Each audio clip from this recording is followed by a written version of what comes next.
Well, it's personal between me and you, and I'm going to do you some serious harm, you big stiff idiot. The Untouchable True School Sports Empire proudly presents something the boxing game's been missing. Hey, what's going on? It's your boy BT, and I came here to talk some boxing with the thousands of True School Sports subscribers. Now, the news broke today, just as we expected. You can finally make your reservations, your hotels, your Airbnbs, your flights, all that good stuff. So save the date, April the 16th. Errol Spence Jr. will be taking on Yordenis Ugas at the Cowboys Stadium in Arlington, Texas, as he looks to try and unify 3 of the world titles in the welterweight division. Good fight. This is a fight that I'm not going to shit on the fight. I think it's a good matchup. You got Errol Spence Jr., who is the unified champion.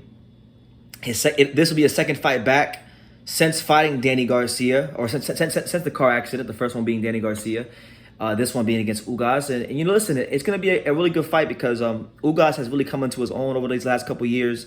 This is a guy, Ugas, that was labeled a bust early in his career after losing to the likes of Amir Imam and guys like that. He was 14-3. Then he was thrown to the wolves when Jamal James was supposed to be something. He beat Jamal James. He beat Brian Perella. He was the first guy to stop Ray Robinson. A lot of people thought he beat Sean Porter. When he got the call, when Spence got the injury, he performed very well against Manny Pacquiao and he beat him. So he's coming in on a high.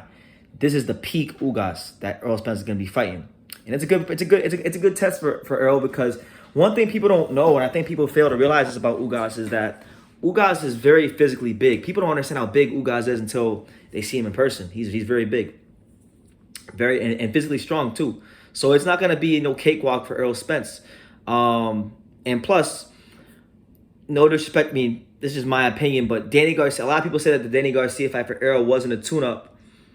And I think it was a tune-up. It was a glorified tune-up, because Danny Garcia at 147 never wins big fights. And he never shows the urgency to win the big fights. And he's always shown, like against Porter and Thurman, he can't make adjustments. So to me, I looked at that fight as a tune-up fight, and the fight went just as I thought it would go, with an Errol Spence 116-112 UD. This to me is his first real fight back in the welterweight division, and how he performs in this fight will let me know, is how good he still is. How much does he truthfully have left in the tank?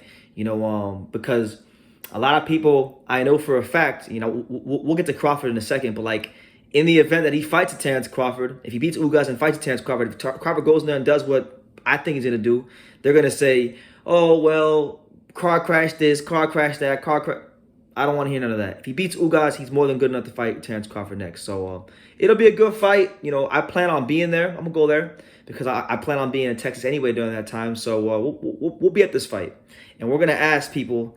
We're gonna ask the great people of Arlington, Texas, and anybody who's there in Arlington, Texas, if Errol Spence wins this fight, will he finally get the courage to stop avoiding Terence Crawford? Because I have my doubts. I truthfully think he's going to fight Keith Thurman after this fight on pay-per-view, and they're going to continue to freeze out Crawford. But it is what it is.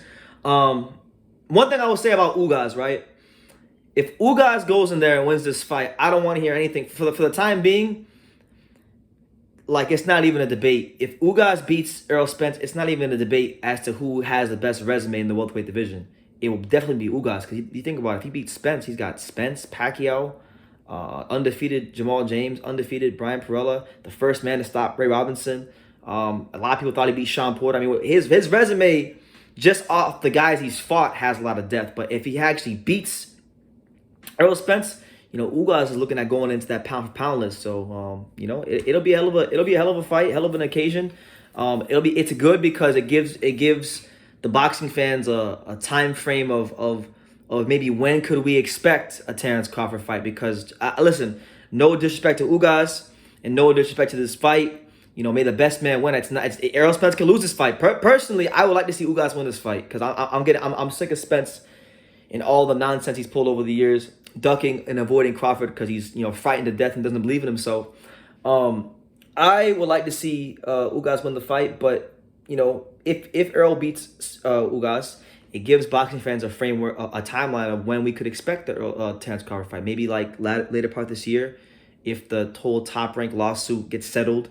So maybe early this year, maybe early 2023. Who knows, man? But like, at least there's some movement in the welterweight division. At least credit to Spence and credit to Ugas for making the fight happen. At least these guys are making a fight happen, a notable fight happen that fans can get interested about, and not just sitting on Twitter all day running their fucking thumbs, you know, talking about contracts and negotiations and splits and trying to posture themselves as these real fighters, like the guy, like all those pansies at 135 that don't want to do anything and sit there and just hold the division up. So that, I know I have my opinions about Errol Spence, but I can tell you this: Errol Spence is 50 times more of a fighter than anybody in the 135-pound division. You know, he's actually out here making things happen, creating some movement in the welterweight division. So tip of the cap goes to Errol Spence.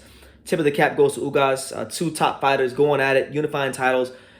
Hopefully, God willing, I'm gonna keep praying about it. God willing, Errol Spence Jr., after he wins this fight, you know, he doesn't fall victim to the politics of boxing. Hopefully, you know, they're not trying to maneuver him to fight Canelo Alvarez next at the Cowboys Stadium, because, you know, boxing's all about money grabs. He could be propped up to fight Canelo next, and, you know, you never know. You never know what could happen in boxing. Errol Spence is a big name in the sport. His profile is growing, his stock is growing, and he could be used as a setup fight for Canelo Alvarez next. So never rule that out. Never rule that out. But hopefully, cooler heads can prevail. We get Terence Crawford next, because that's really the fight people want to see. So hopefully Errol Spence Jr. can make that fight happen. PBC can make that fight happen. Tim Smith, Al Heyman, you know, all parties involved, make the fight happen. And you just give the boxing fans what they want to see, you know. Give the paying consumers what they want to see, you know. So you guys leave your comments down below. Make sure you guys take the time to subscribe. And like I say in every single one of these videos, you can love me or you can hate me. But I'm just a kid from Daniel. So until next time, take care, guys. Thank you for watching another video on True School Sports, the home of boxing. If you made it this far, do me a favor and do yourself a damn favor. Hit that subscribe button and surely you will not be disappointed. You know, True School Sports bringing you the latest and greatest, the untouchable, you know, boxing content, interviews, news videos, breakdowns, live fight reaction extravaganza. We've got a great community of people here, boxing fans all over the world, from America to the UK to Australia, and on and on and on. So join the empire today. Hit that subscribe button. Take care and God bless.